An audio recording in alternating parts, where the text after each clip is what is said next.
Hello and welcome to another episode of the Secular Buddhism Podcast. This is episode number 116. I am your host, Noah Rasheta, and today I'm going to talk about the people who don't exist.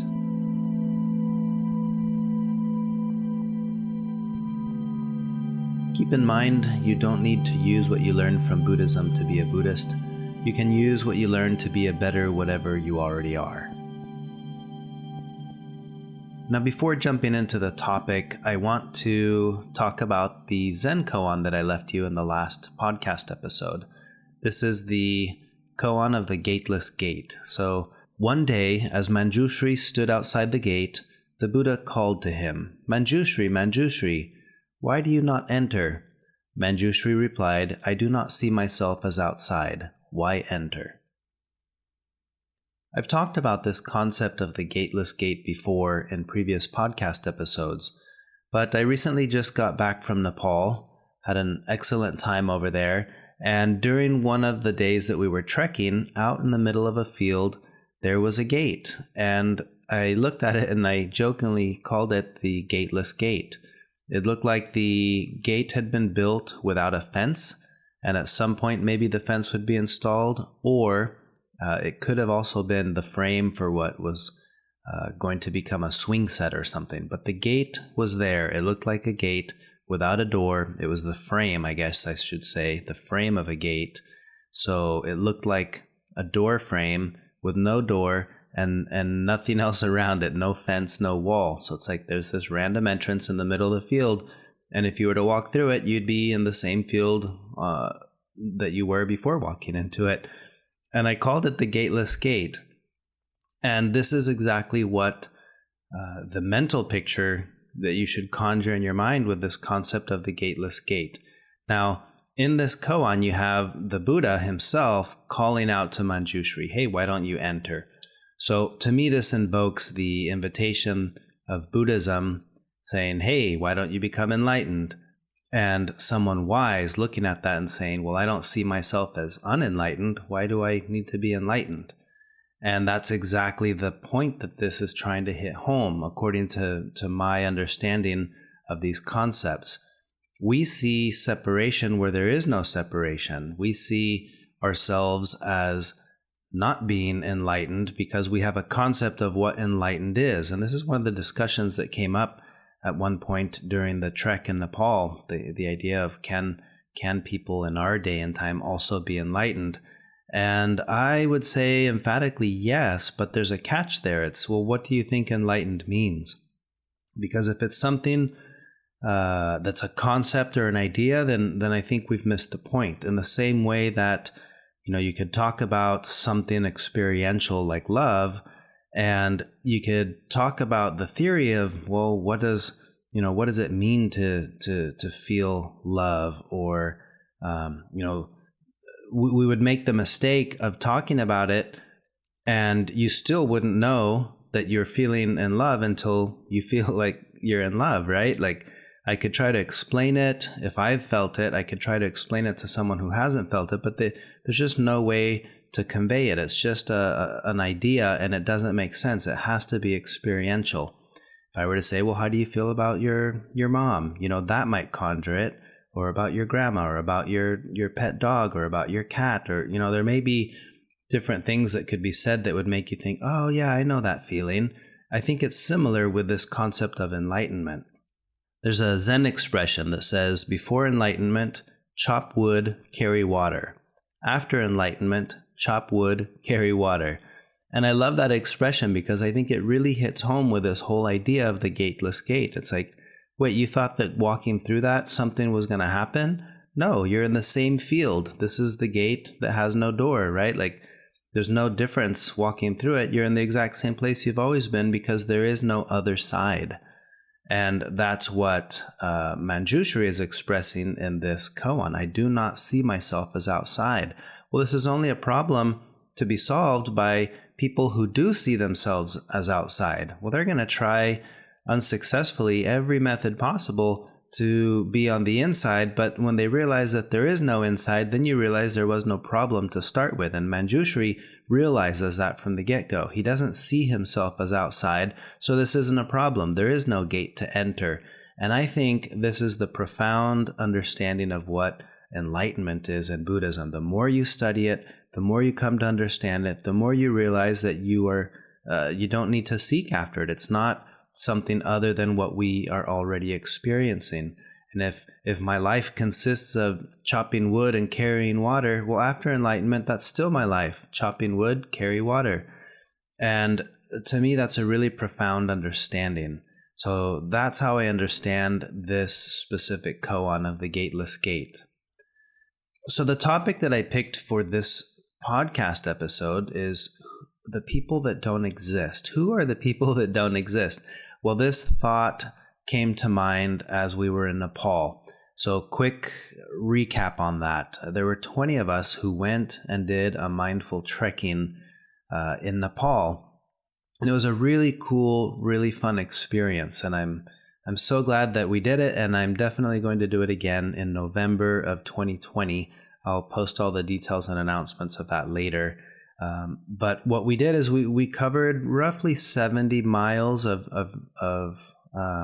distance trekking over the course of, I think it was 11 or 12 days of trekking, with a few days at the front and at the end of it where we weren't trekking, but we were in Kathmandu and in Pokhara. But we did a lot of stairs. We calculated at the end it was the equivalent of climbing the Empire State Building 9 times, just over 9 times, taking the steps up. And that's a lot of stairs to do over the course of the trek. Our legs were sore. I was very pleased that it was a challenge. It wasn't a walk in the park, but it was doable, and everybody completed it. We had a gentleman who was 72. He turned 72 on our trek, and we had a really wonderful birthday celebration for him. And our youngest, I believe, was 25. So that was kind of the range. We had a really good time. But every evening we would sit down and we would have these group discussions, kind of like a Dharma talk, where we would talk about a specific concept. And towards the end, we were developing a really nice sense of camaraderie in the group, which I found to be quite fascinating because the group was very diverse. 50% of the group was from outside of the U.S., and 50% of the group was from within the U.S., but different states. And we had a wide range of variety of people on different ends of the political spectrum. It was a diverse crowd that got along really, really well because we were all there with the purpose of trying to be more mindful. And it was just a really good experience, really good group. But during one of these discussions in the evening, it occurred to me that here we are, 20 of us sitting around this table, and we're all talking in a way to people who don't exist, right? Like everyone there has an idea of who I am based on their understanding of, their mental image, the narrative they've created of who they think I am. And that's probably not accurate if I were to compare it to who I think I am or to who I think other people think I am. My parents or my siblings or my spouse or my kids, they all have different versions of me in their mind. And I likewise have a version of who these people are, these 19 others sitting there around the table with me. And it's only based on the experience that I've had with them for the past 5 or 6 or 7 or however many days at that point. And yet that's enough for me to create a mental picture. Here's who I think this person is. Here's who I think this other person is. And it occurred to me that in that moment, the vast majority of our interactions with other people, in a very real way, we're interacting with people who don't exist. They only exist that way in our mind. And this was a profound thought for me because there's no line where it's like, okay, well, these strangers that I don't know very well, yeah, sure, they don't exist. But what about people close to me? I definitely know them. And the answer's still the same. No, we don't. When I think about this in terms of myself, which me is me, or which you is you, we understand that there are a whole lot of different versions of us, right? The me that's me when I'm sick versus when I'm tired versus when I'm hungry versus when I really have to use the restroom, or, there's all these different versions of you. And on this trek, we had the same thing. Someone got sick a couple days in, and now we're trekking with someone who's fighting a cold. Well, we developed a sense of relationship and friendship with that person in that context. And I couldn't help but to think, what would this person be like if they weren't sick? It'd be like dealing with a different person. And I think that's applicable to all the rest of us in the group. But you can take that same way of thinking and apply it to all of our closer circles. I think in closer circles, this is probably even more common and yet harder to see. I have a picture in my mind of who my parents are and how they are. And yet they have a picture in their minds of each other that's probably different than the one that I have of them, probably different than the one that my siblings have of them, or that their neighbors have of them, or that, that goes on and on and on, or that they have of themselves. And likewise backwards, my parents have an image of me based on how I was when I lived with them in high school, based on how I was when I lived with them growing up as a kid. And that me is not the same me that lives where I live now and that has a family and has my own kids. And sure, there are glimpses that help them to construct the overall picture and the overall narrative in their mind of who I am. But that picture is probably slightly different than the picture that my twin brother has of me, or than the picture that my wife has of me, or that my son has of me. Like, suddenly I realize there are all these different portraits out there that represent me. And then there's the portrait that I have of myself that represents me. And those are all probably, some are good approximations to the truth. But which of those is truly 100% accurate? I would argue that none of them are. And that to me is pretty fascinating to think about. I see people based on how I see, not based on who they are. And that's a limitation that we all have. We see the world the way that we see things. And when I see someone, they may not even know who they are, but my picture, the narrative that I've created for them, it's real to me. And that paints a picture that's not the same thing as reality. Now, I like to imagine this as if we were all artists, all painters. And like a painter who does a portrait, the portrait's never the real thing. It could be a lovely portrait, but it could be inaccurate. Now, if someone does a really good job with the portrait, you could see the portrait and the real person and be like, yeah, okay, I can see that's a portrait of this person here. But some people aren't very good at painting, and they may have a portrait that you would look at next to the real person and be like, I don't know who that is. They're like, it's this person right here. And you'd be like, what? I don't see it at all. But we do that in our minds all the time. We're creating portraits that we have for people. And I would suspect that, like the painting and like our talents and abilities to actually paint, we probably have some people who are a little bit more skilled at creating the internal image of who they think someone is. And perhaps most of us are actually not very good at it. And yet we think that ours is accurate, that our portrayal of a person, our story, our picture, our painting of whoever is accurate, and it may very well not be accurate. And I would dare to say that that's probably more applicable with people who are very close to us. The portrait that you have of your sibling, of your spouse, of your parent, of a cousin, of your child, these are people who don't exist. So what do we do with that? Well, to me, this makes me think of that quote by Thich Nhat Hanh where he says we should love people in a way that they feel free, that the person that we love feels free. Well, what does that mean to feel free? In this context, I think that's actually really powerful, because it's saying perhaps we must see others in a way that they are free to change, free to be whoever they are in that moment, and not compared to who we think that they should be, or who we knew them to be 5 minutes ago, or who they were a year ago. It's kind of like, Alan Watts talks about the concept of the do happening. And I really like that applied to this way of thinking, where we have people, including ourselves, and we're all caught up in the do happening. There's something that's being done to us, which causes us to, for there to be a happening. There's the doing and there's the happening, and the happening influences the doing, and the doing influences the happening. And that's how we are, right? As I go through life, I am interacting with life a certain way that's kind of forging and shaping me into who I am. Now, but I can't separate myself from that. Life is happening to me, which is creating me, and the way that I interact with life is also affecting life, and that's the do happening.